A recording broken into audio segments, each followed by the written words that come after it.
ने पहले से गोटियां खेलनी शुरू कर दी थी, गोलियां खेलनी शुरू कर दी थी। इन्होंने बीएलओ पे जरूर कर्मचारियों पे दबाव बढ़ाया हुआ कि किस किस के वोट बढ़ने, किस किस के कटने। अभी शुरुआत है ये, अभी तो मंडाना लगा, अभी घंटाओं भी लगो 2027 में। और अभी तो एक व्यक्ति और है जो गिरफ्तार होना है। आगे देखो इनके कारनामे। तो वो जो कहीं ना कहीं चुनाव को प्रभावित करने का काम हुआ है, तो निश्चित तौर से लोगों ने भी उसको देखा है।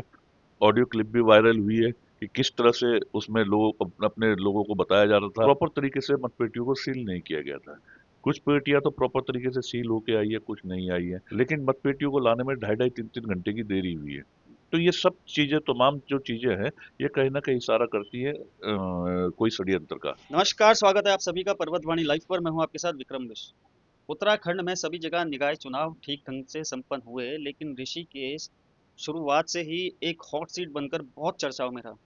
और चर्चाओं में रहने का कारण है क्योंकि मेरे बाईं ओर आप देख रहे होंगे निर्दलीय प्रत्याशी दिनेश चंद मास्टर जी बैठे हैं, जिन्होंने इस बार और पूरे देश में पहली बार ऐसा हुआ है कि निकाय चुनावों में किसी एक प्रत्याशी ने बहुत सुर्खियां सुर्खियां बटोरी। देश ही नहीं बल्कि विदेशों तक उनके चर्चा हुए, क्योंकि जिस दिन नतीजे आने थे, मुझे खुद विदेशों से मास्टर जी बहुत फ़ोन आए। मैं उठा नहीं पाया क्योंकि मुझे हर चरण के नतीजे भी जनता को बताने थे। हमारे साथ कोर कमेटी के जो अध्यक्ष हैं सुधीर राय जी बैठे हैं, और मेरी बाई ओर मास्टर जी बैठे हैं। सर नमस्कार। मैं पर्वतवाणी के सभी दर्शकों का हार्दिक अभिनंदन करता हूँ और हार्दिक स्वागत करता हूँ। और विशेष तौर पे आपका भी, कि आपने जो है आज जिस तरह से कवर किया है इलेक्शन को, तो आप बहुत बहुत बधाई के पात्र हैं। धन्यवाद आपका। अभी जो चुनाव हुआ, मतदान से लेकर नतीजे आने तक, इसको आप किस नज़र से देख रहे हैं? देखिए, मैंने कल प्रेस कॉन्फ्रेंस भी करी थी, प्रेस वार्ता भी करी थी, उसमें भी बताया था कि कहीं ना कहीं ये चुनाव जो है राजनीतिक, हमने जो ये चुनाव का थीम बनाया था, हमने थीम बनाया था कि धन बल बनाम गंगा जल, और शराब बनाम गंगा जल, माफिया बनाम मास्टर जी। ये हमारा थीम था चुनाव को लड़ाने का, हमारी कोर कमेटी का, कि हम इस पे चले। लेकिन कहीं ना कहीं हमसे एक जो चूक हुई है, वो सबसे बड़ी चूक हो गई, राजतंत्र बनाम मास्टर जी। तो अगर हम उसको पहचान जाते, समय रहते चेत जाते, कि क्योंकि ये जो राजतंत्र है, जो ये तंत्र है, ये बिल्कुल जो है हमारे खिलाफ जाएगा। हम तो लोकतंत्र का पर्व मनाने में मशगूल थे कि लोकतंत्र है और हम जो है इसका उत्साह से मनाएंगे। लेकिन जो इसके पीछे का तंत्र था, वो केवल चुनाव जीतना चाहता था, येन केन प्रकरण। तो वो जो कहीं ना कहीं चुनाव को प्रभावित करने का काम हुआ है, तो निश्चित तौर से लोगों ने भी उसको देखा है। ऑडियो क्लिप भी वायरल हुई है कि किस तरह से उसमें लोग अपने लोगों को बताया जा रहा था। तो ये सब जहाँ पे आया है, तो कहीं ना कहीं इससे मन हमारा आहत हुआ है कि जो भी प्रतिस्पर्धा होनी चाहिए, मैं खुद एक खिलाड़ी रह चुका हूँ, वॉलीबॉल का खिलाड़ी रह चुका हूँ, तो हमने कई मैच जीते हैं, कई हारे हैं। बेस्ट ऑफ 5 में भी होता तो 5वें सेट में भी हम हार भी जाते थे, जीत जाते थे, लेकिन मन संतुष्ट रहता था, क्योंकि वो खुली प्रतिस्पर्धा होती थी। लेकिन जिस तरह से यहाँ प्रयोग किया गया तंत्र का, उससे कहीं ना कहीं मन आहत हुआ है। अब देखना ये है कि जनता उसको कितना सीरियसली लेती है, और ऐसे कैसे जाती है कि धन बल और तंत्र के खिलाफ जिस तरह का माहौल बना है, क्या वो माहौल बरकरार रह पाता है, देखने का विषय ये होगा। अच्छा सुधीर भाई, एक चीज़ जानना चाहेंगे। हम जनता के बीच में रहते हैं, जनता के हमसे खुद पर्सनली बहुत सवाल हमसे कर रही है कि आप पूछिए, मास्टर जी से पूछिए, उनकी कोर कमेटी की टीम से आप पूछिए साक्षात्कार के वक्त कि इस बार का चुनाव हमें तो कहीं से ऐसा नहीं लगता कि ये बिल्कुल ट्रांसपेरेंसी के साथ हुआ है, चुनाव प्रभावित हुआ है।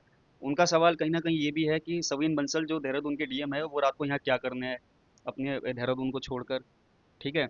और दूसरी बात, पेटियां सील की खुली हुई हैं। बहुत से आरोप में ये बिल्कुल। पूरा चुनाव घिर रहा है। तो जनता जो पूछ रही है उसके लिए क्या कहेंगे आप जनता के लिए? देखिए, मैंने कल प्रेस वार्ता में खुलकर इन सब चीजों को बोला है। हमने खुलकर बताया है कि किस तरह से मतपेटियों का जो वहां पे लाई गई, हमारे जो लोग वहां खड़े थे, तो प्रॉपर तरीके से मतपेटियों को सील नहीं किया गया था। कुछ पेटियां तो प्रॉपर तरीके से सील होके आई है, कुछ नहीं आई है। उनके ऊपर का जो थैला था, वो भी प्रॉपर सील नहीं था। तो ये तमाम जो है, उसके बाद जितनी भी मतपेटी आई है, बिना सुरक्षा कर्मियों के आई है। और उनको लाने में, मैंने ये बताया था कि ऋषिकेश का जो डाया है, वो, अगर हम कहीं एक कोने से दूसरे कोने में जाएंगे तो मैक्सिमम 15 मिनट का समय लगता है, लेकिन मतपेटियों को लाने में ढाई ढाई तीन तीन घंटे की देरी हुई है। तो ये सब चीजें, तमाम जो चीजें हैं, ये कहीं ना कहीं इशारा करती है कोई षड्यंत्र का। तो षड्यंत्र निश्चित तौर से रचा गया है। और ये अभी से नहीं, ये शुरुआती तौर से षड्यंत्र जो है शुरू हो गया था जैसे ही टिकटॉक हुए, क्योंकि इन लोगों को पता था कि इन्होंने सीट क्या करनी है, कैसे इसको मैनेज करना है। तो शुरुआत से ही षड्यंत्र कहीं ना कहीं रचा गया है।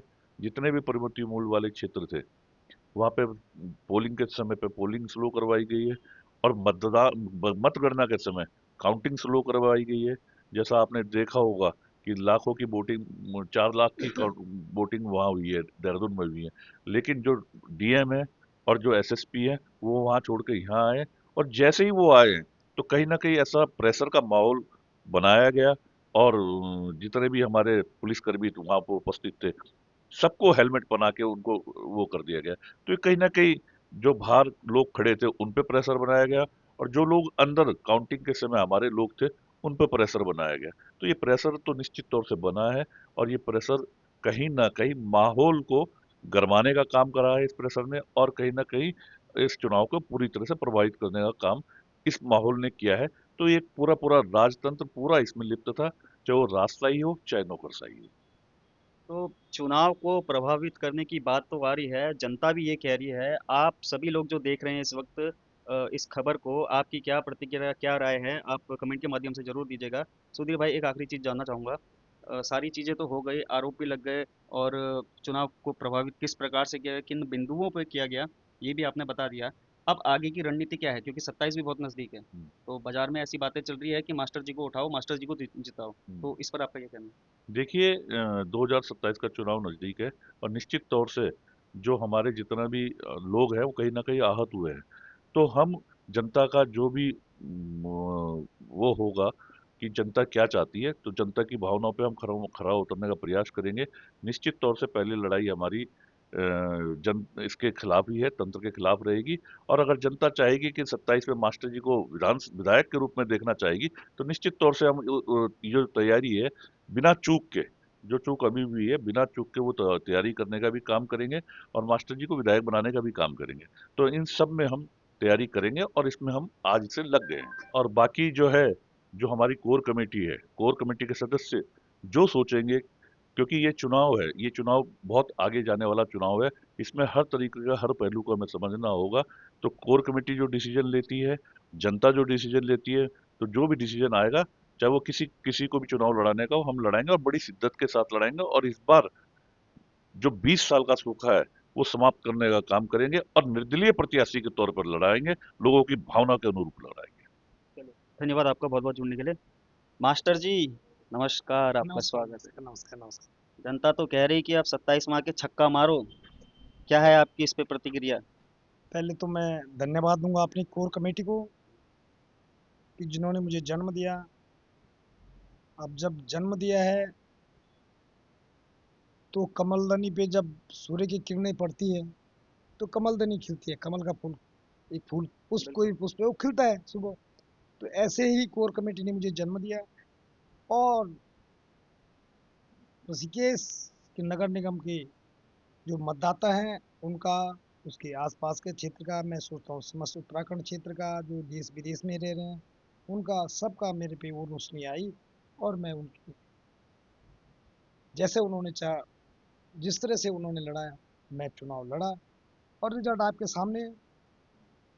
इसमें हम हारे नहीं हैं, इसमें हम हारे नहीं हैं। हमारे तो मतदाता जो सूची होती है उसमें ग्रामीण क्षेत्रों के, गर्व से कहते हैं लोग, 70% जनता गांव में निवास करती है, ग्रामीण में। लेकिन गांव के निवासियों का वोट काट करके, मकान मालिकों का वोट काट करके, और किराएदार को वोट बने हैं, कैसे बने, कहाँ बने।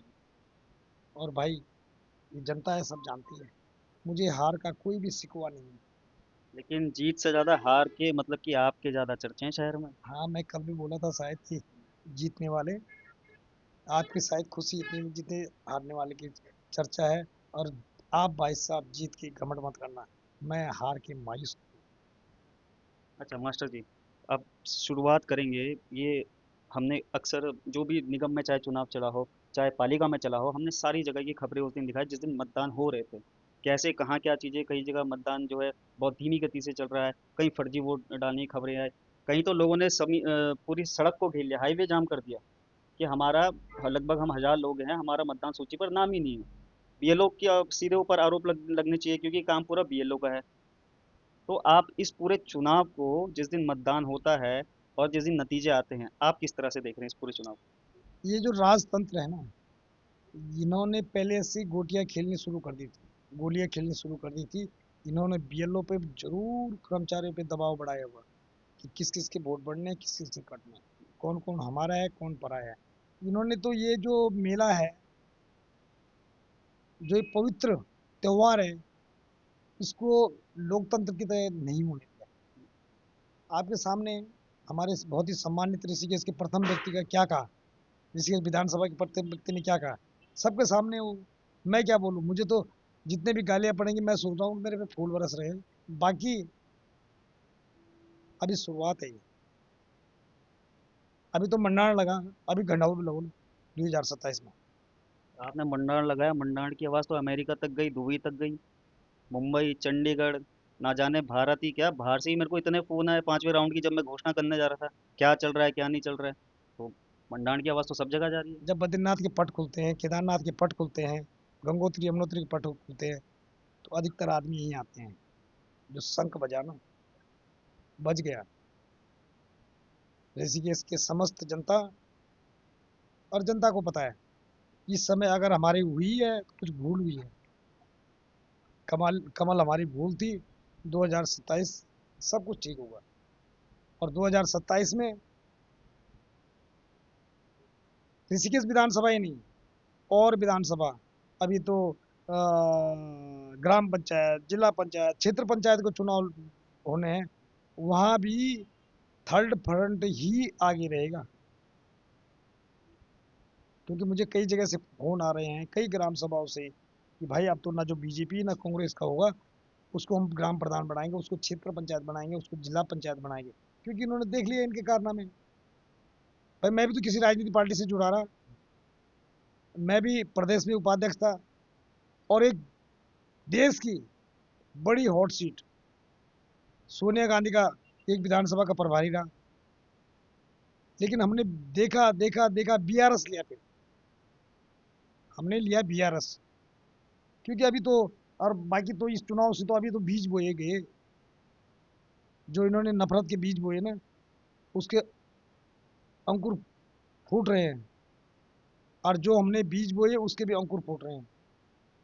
जितनी गालियां पड़ रही हैं, जितने ये अभद्र बोल रहे हैं, मानता हूँ मैं तो क्षमा मांगने के लिए तैयार हूँ, जब मर्जी तब बोले। लेकिन मेरे व्यक्तियों ने अगर भरी सभा में कुछ कहा हो, लेकिन इनके जब जुलूस गया तो गालियां। यहाँ के लोगों ने, जिनके पट खुले, बद्रीनाथ के केदारनाथ के पट खुले, ये बद्री केदार है। अगर कोई कहता है कि वाराणसी जाके उत्तराखंड के लोगों के पैर धुलते हैं, उनका स्वागत किया जाता है, इन्होंने किससे स्वागत किया, उत्तराखंड की जनता को क्या कह के स्वागत किया, और जिस दिन विजय जुलूस गया उस दिन क्या कहा। और जो पकड़ा गया उनके द्वारा, वो क्या है, किसी विशेष समुदाय से जोड़ा गया उसका नाम। ऐसे बोल देते भैया कि वो क्या कहते हैं, नीतिमाणा का है, वो देवप्रयाग का है, या वो पहाड़ी है। जैसे इन्होंने पहाड़ी बनाम क्षेत्रवाद का नारा दिया, ऐसे बोलते तो पहाड़ी है वो, तब तो मैं भी मानता, लेकिन किसी ने अपनाया नहीं उसको। और अभी तो एक व्यक्ति और है जो गिरफ्तार होना है। आगे देखो इनके कारनामे। लेकिन मैं ये कहता हूँ कि हमारा ऋषिकेश, समस्त जनता आपसे हाथ जोड़कर विनम्र प्रार्थना है कि आप कुछ लोगों के बहकाई में आए, बहकाई में ना आओ। आप जानते हैं कौन किस तरह का है, फिर भी आप अगर बहकाव में आओगे तो शायद मैं सोचता हूँ, मुझे तो सब कुछ मिल गया, लेकिन वो ऋषिकेश के लिए हानिकारक। चलिए मास्टर जी, ये तो निगम का चुनाव था। निगम में ऐसा था कि इस पे शहर भी है और इसमें कुछ हिस्सा ग्रामीण भी है।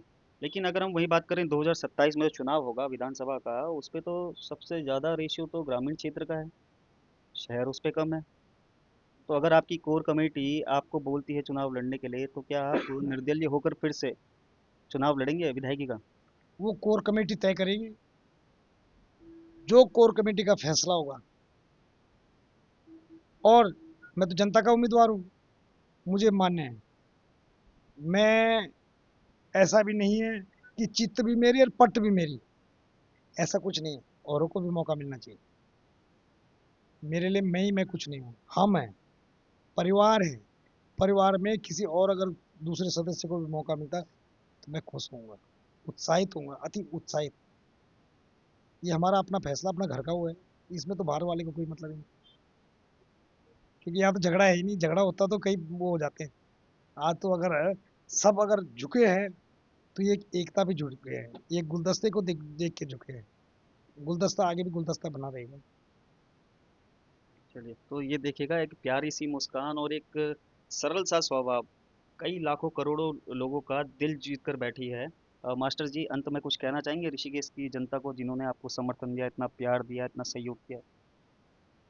मैं समस्त जनता से विनम्र प्रार्थना करता हूँ कि सब आपस में भाईचारे की भावना से रहें, सब एक दूसरे को प्यार मोहब्बत बना रहे आपका।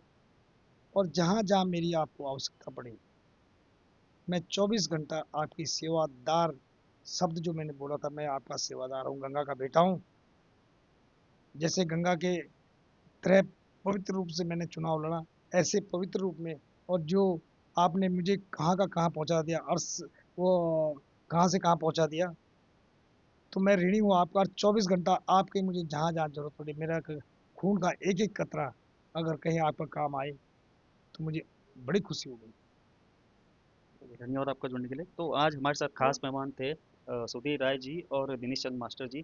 क्या कुछ चर्चा हुई है, किन विषयों को हाईलाइट किया गया है, और इस चुनाव को प्रभावित होने से लेकर, नतीजों से लेकर, और 27 तक की, यानी कि 2 साल बाद तक की कुछ कुछ महत्वपूर्ण बिंदुओं पर चर्चा जरूर हुई है। तो चलिए ठीक है, फिलहाल खबरों पर इतना ही। आपसे जल्द मुलाकात करेंगे अगली खबर पर। आप देखते रहिए पर्वतवाणी लाइव।